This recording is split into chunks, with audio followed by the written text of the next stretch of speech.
ఛత్రపతి శివాజీ జన్నత్ చేరుకున్నారు జనాబ్. ఆ దక్కన్ని మన మొగలాయిలు దక్కించుకోవడం ఎంతో దూరంలో లేదు.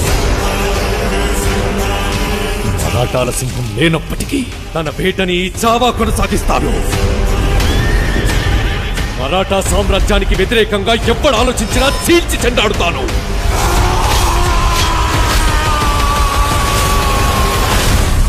జనకి లొంగకపోతే పంజావేటు తప్పదు. ఛత్రపతి సంభాజీ మహారాజ్ కి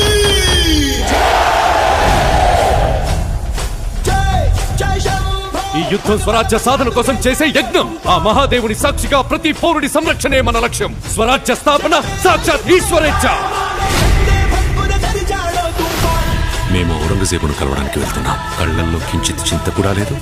భోన్స్లే వంశంలోని ప్రతి మగవారు ప్రళయంతో సమానం. పర్వతాలే అడ్డుకోలేని ధాటిని కంకర్రాలేం చేశారు.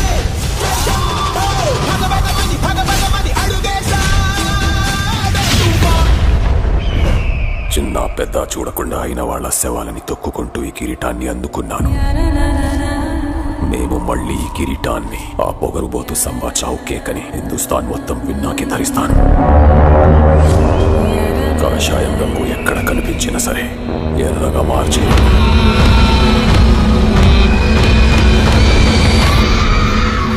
సమయం ఆసన్నమైంది. మెరుపు దాడి చేద్దాం. ఔరంగు నిరంకుశత్వాన్ని కాల్చి బూడిద చేద్దాం. ప్రత్యర్థులు ఎన్ని పండాగాలు పన్నినా సరే ప్రతి వ్యూహాన్ని ఛేదిద్దాం. ఛత్రపతి శివాజీ మహారాజ్ స్వప్నాన్ని సాకారం చేసి తీరుతాం. జై భవానీ. నమః పార్వతీ పతయే. హర హర మహాదేవ్.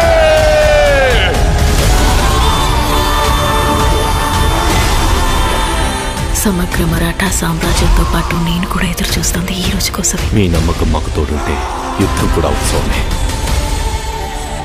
వీడిని ఎలా హింసించాలంటే చావు కూడా వీడిని జాలిపడి చంపాలి. ఆ చావు నా కాలిగట్టె కట్టి రుద్ర తాండవం చేస్తాను. నా చావు ప్రతి మరాఠా ఇంట్లో ఒక శివాజీని ఒక సంభాజీని పుట్టిస్తుంది. కానీ నీ చావు మొఘల్ సామ్రాజ్య పతనానికి పునాది.